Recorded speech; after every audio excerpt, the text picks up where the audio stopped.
नमस्कार दोस्तों, ज्ञान वृष्टि चैनल में आपका हार्दिक स्वागत है।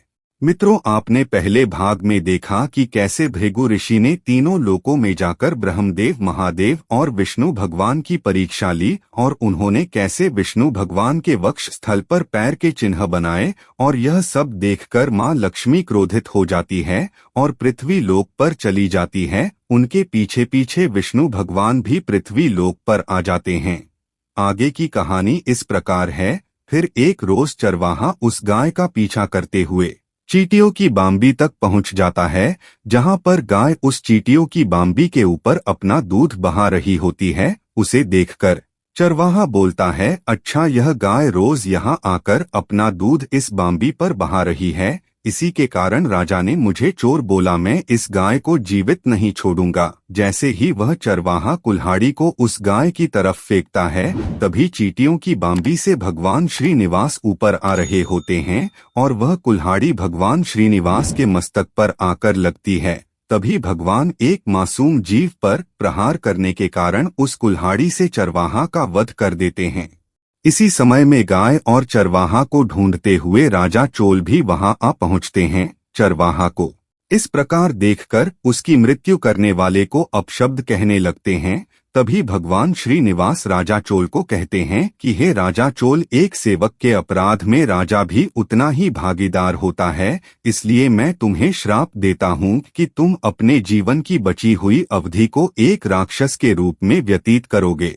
भगवान श्रीनिवास के मुख से यह अपशब्द सुनने के बाद राजा चोल अत्यंत दुखी हो गए और भगवान श्रीनिवास से प्रार्थना करने लगे और क्षमा याचना करने लगे।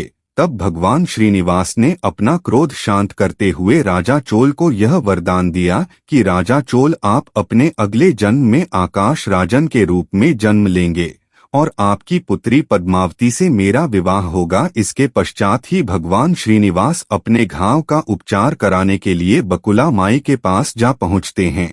बकुला माई ने पिछले जन्म में यशोदा का रूप लेकर उनका लालन पालन किया था। बकुला माई भगवान श्रीनिवास के घाव को साफ कर कर उनका उपचार करती है।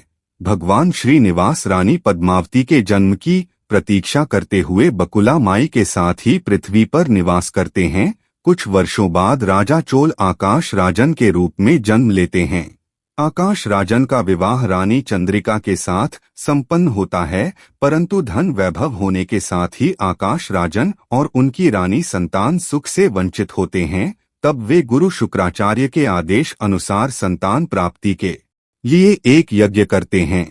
तभी उस यज्ञ में से एक देवता निकलते हैं और राजा आकाश राजन से कहते हैं कि हे राजा आकाश राजन, हे रानी चंद्रिका, आप जब इस पृथ्वी पर सबसे पहले अनाज उगाने का पुण्य करेंगे, उसके बाद ही आपको संतान की प्राप्ति होगी। उसके बाद राजा आकाश राजन ने पृथ्वी पर अनाज उगाना आरंभ किया।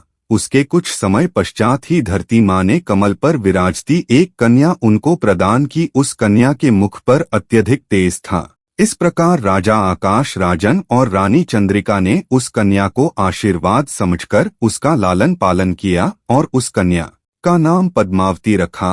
कुछ समय बाद पद्मावती विवाह योग्य हुई। एक दिन पद्मावती अपनी सखियों के साथ बगीचे में विहार कर रही थी। इतने में ही बगीचे में एक हाथी आ जाता है और वह बगीचे को विध्वंस करने लगता है। हाथी को इस प्रकार देखकर रानी पद्मावती अपनी सखियों के साथ इधर-उधर भागने लगती हैं। परंतु इसी समय में भगवान श्रीनिवास उस बगीचे में आ पहुंचते हैं और उस हाथी से युद्ध कर उस हाथी को वहां से भगा देते हैं और रानी पद्मावती के प्राणों की रक्षा करते हैं। जब रानी पद्मावती ने भगवान श्रीनिवास को देखा तो वह ऐसे वीर पर मोहित हो गई और वह भगवान श्रीनिवास से प्रेम करने लगी। भगवान श्रीनिवास पूर्व जन्म से ही रानी पद्मावती के जन्म की प्रतीक्षा कर रहे थे। तभी वह बकुला माई के पास पहुंचते हैं और उन्हें सारा वृतांत सुनाते हैं। हे बकुला माई, मेरा हृदय रानी पद्मावती के ऊपर मोहित हो गया है और मैं उनसे विवाह करना चाहता हूं, तो आप मेरे विवाह का प्रस्ताव राजा आकाश राजन और रानी चंद्रिका के पास लेकर जाइए। इसके पश्चात ही बकुला माई राजा आकाश राजन के महल में जा पहुंचती है और राजा के सामने भगवान श्रीनिवास के विवाह का प्रस्ताव रखती है। तभी राजा आकाश राजन उनके विवाह का प्रस्ताव स्वीकार कर लेते हैं। परंतु वह भगवान श्रीनिवास के निर्धनता के कारण वह थोड़ा संकुचित थे, क्योंकि मां लक्ष्मी के अलग होने के कारण भगवान श्रीनिवास के पास धन का अभाव था। तब भगवान श्रीनिवास कुबेर देव से ऋण लेने का निश्चय करते हैं और कुबेर देव भगवान को अपार धन प्रदान करते हैं। तभी भगवान श्रीनिवास बोलते हैं कि कुबेर देव आपसे लिए हुए ऋण का मूल्य मेरे भक्त चुकाएंगे। पृथ्वी लोक पर मुझे तिरुपति बालाजी वेंकटेश्वर के रूप में धन और वैभव की प्राप्ति के लिए मनुष्य द्वारा पूजा जाएगा। मैं उनकी भक्ति के स्वरूप उन्हें अपार धन प्रदान करूंगा, जिसका वह एक हिस्सा देकर आपके ऋण को चुकाएंगे। इसके पश्चात भगवान श्रीनिवास का विवाह रानी पद्मावती के साथ संपन्न होता है।